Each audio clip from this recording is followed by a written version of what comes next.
I'm Diana DeRosa, and I'm speaking with Pierre GAFFIÉ, who lives in France and was the director of the short film Apocalypse Now, Apocalypse Notes. I always want to say that, Apocalypse Now, but Apocalypse Notes, and that has a significant meaning, those notes part of it. Well, Pierre, why did you decide to do this? Because I am a part of a generation whose main question is, how long will it last? I mean, the good weather, social justice. So I was thinking that I could make a film like global warming adjusted to the music. Because each year I am hearing new music, and sometimes I'm getting mad at that new music because it's always, it seems that it's always the same stuff. Mm-hmm. And a few months ago, I thought, oh, maybe musicians are caught in a trap because there are not any notes like A, B, C, D, E, F. Because the music charts has been invented 600 years ago by a monk in Italy. So I thought that maybe one day the number of melodies will be over. And then what would we do then? It's a great concept. And when I was first watching it, I wasn't quite sure of what was happening. And then I realized that, wow, this has got real good meaning to it. All right, so moving on, when you look back, what do you think is the most significant thing that you remember or that you really are proud of? Pride, I don't know, but I was really focused in Apocalypse Notes to get a correct balance between the big story, what about one day the music disappearing, and a small story, a couple. I like the fact that this extraordinary breaking news, the end of music, will be told in a cozy restaurant in France by a young musician to his fiancée. So my aim was, I'm not saying that I'm proud of it, but I tried to keep the balance between the intimate story of a couple and the big story, the worldwide issue.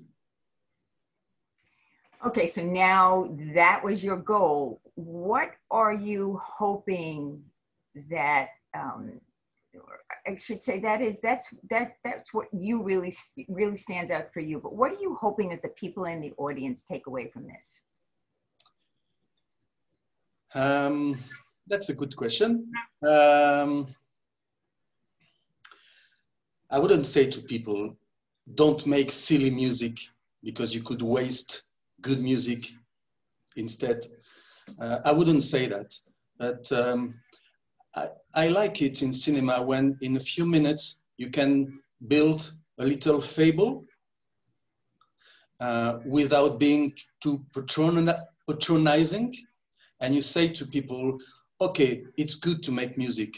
It's good to listen to music. It's good to feel free, but we have to take care of new artists. I mean, someone who is 21 or 25 years old, who is a musician, his CDs are not selling anymore.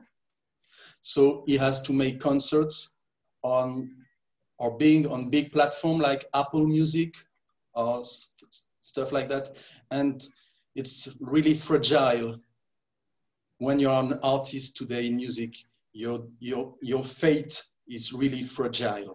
So if my little short Apocalypse Notes gives a focus on how beautiful it is to be an artist when you are 20, 25, 30, and how fragile it is, then I think I will have succeeded in my goal.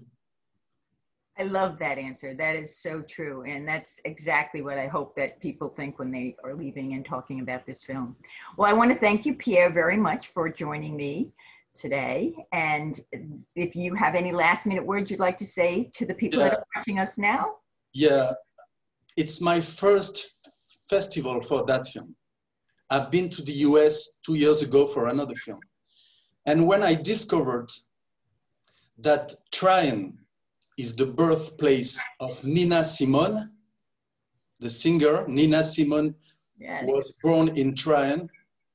It was extraordinary because she's a big star in France, Nina Simone. So it makes sense that a film about the fragility of music has its premiere, its first online screening in a town, Tryon, so associated to a big icon of music, Nina Simone.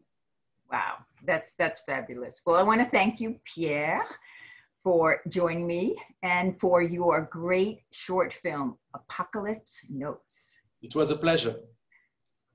See you.